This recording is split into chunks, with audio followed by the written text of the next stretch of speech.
Մոգական էր, պարոն Կոնջարյան, քաղաքական ուժը, որն ասում էր Արցախը թոք է, Արցախը մեր հանրապետության անկախությանը խոչընդոտ է,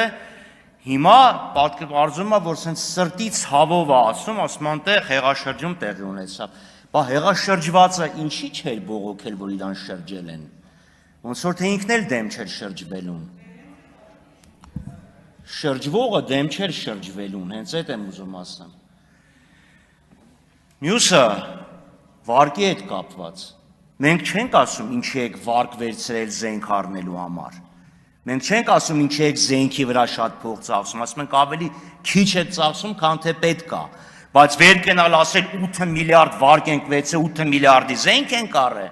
բա ճանապարհ ինչի հաշվին եք կառուցել, ակնհայտ է, չէ՞ որ 8 միլիարդի զենք չեք վերցրել, վարկ չեք վերցրել, որ զենք առնեք, մանավանդ հիշեցնեմ ձեզ, որ ձևակերպումը մի քիչ ուրիշ էր, շատ էր պետք, շուտ էր պետք, վերցրեցինք, հիմա էլ վերցնում ենք։ Ակնհայտ է, որ դա ուղղակի ներողություն մանիպուլյացիա է եղել։ Եվ պետք չի ստեղ ասել, մենք չէինք ուզում, որ ինչ ընդդիմությունը չի ուզում, որ դուք զենք առնեք, ոչ։ Պարոն Խաչատրյան, հարցս առաջարկս հետևյալն է, Տիկին Ղալեչյան, ներողություն եմ խնդրում, մյուսին անդրադառնամ։ 5 միլիոն տալիս եք մեկ անձի հաշվարկով, այդ մարդը գնում է հիպոթեկային վարկ է վերցնում, վարկի վրա գալիս է դիցուկ 1,5 միլիոն կամ 2 միլիոն, փաստորեն 7 միլիոն վճարվում է, այդ 7 միլիոնի փոխարեն, որից 5 միլիոնը գալիս է մարդուն, 2 միլիոնը գնում է բանկին, այդ 2 միլիոնը ինչ-որ գործակցով զեղչեք և 5 միլիոնը միանգամից կդառնա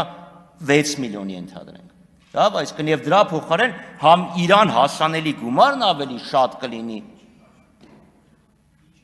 այդ գումարի, որը ներգրավում է, մեկա դուք այդ տոկոսը վճարում եք, չէ, մեկա դուք այդ զեղչեք, ոչ թե զուր զեղչված արժեք հաշվեք, present value, շնորհակալություն։ Քաղաքացիական պայմանագիր խմբակցության անունից ելույթ կունենա խմբակցության ղեկավար Հայկ Կոնջարյանը։ Պարոն Խաչատրյան, երկու հատ փաստական սխալ ասցիք այստեղից։ Հուսով եմ դա միտումնավոր չեք ասել, այլ պատահաբար է ստացվել։ Առաջինը, որևէ մեկը չի ասել, որ Ղարաբաղը թոք էր։ Ասվել է Ղարաբաղի հարցն էր թոք Հայաստանի վզին։ Դրանք շատ տարբեր բաներ են եւ այդ Ղարաբաղի հարցը թոք սարքելու ամենակարևոր ուրեմն գործող անձանցից մեկը եղել է ձեր ղեկավարը Ռոբերտ Քոչարյանը։ Ընդ որում, ումից որ այսօր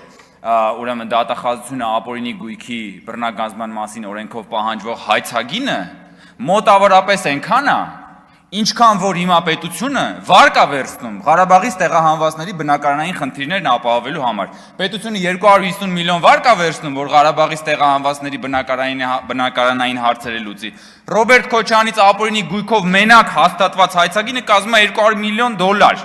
Ղարաբաղից մեկ այլ, բայց ոչ բռնի տեղահանված Ռոբերտ Քոչարյանի, որը եկել է ու այստեղ դարել է դոլարային մուլտիմիլիոնատեր։ Բա մի հատ դրա մասին էլ խոսացեք, կամ ասում եք բանը, ես ասեցի, ասում եք, պարոն Կոնջարյանն ասեց, որ այնտեղ հեղաշրջում եղավ։ Ես այդպես չասեցի, ասեցի հեղաշրջում արեցիք, պարոն Խաչատրյան, եւ ձեր պատասխանատվության կտորը մի հանեք իմ խոսքից, որ գալիս եք եւ մեջբերում եք կառավարության ծրագիրը, այդ պահն էլ ֆիքսեք, որ դուք գնացիք եւ այնտեղ հեղաշրջում արեցիք, հետո լուծարեցիք Ղարաբաղը։ Հիմա էլ ասում եք, որ այդ հեղաշրջում արվողը դեմ չէր դրան։ Այսինքն դեմ չէիք, որ լուծարեիք հետո։ Սրա մասին եք խոսում։ Դուք ուրիշ բան ասեք, դուք ուրիշ բանի մասին խոսացեք, ոնց է ստացվել, որ Ռոբերտ Քոչարյանից պահանջում են մոտավորապես այնքան փող, ինչքան որ պետությունը վարկ է վերցնում, որ Ղարաբաղից տեղահանվածների բնակարանային խնդիրը լուծի։ 200 միլիոն այնտեղ, 250 միլիոն այնտեղ։ Դրա մասին խոսացեք, հարգելի գործընկերներ, թե չէ եկել եք, բաներ եք, հեքիաթներ եք պատմում։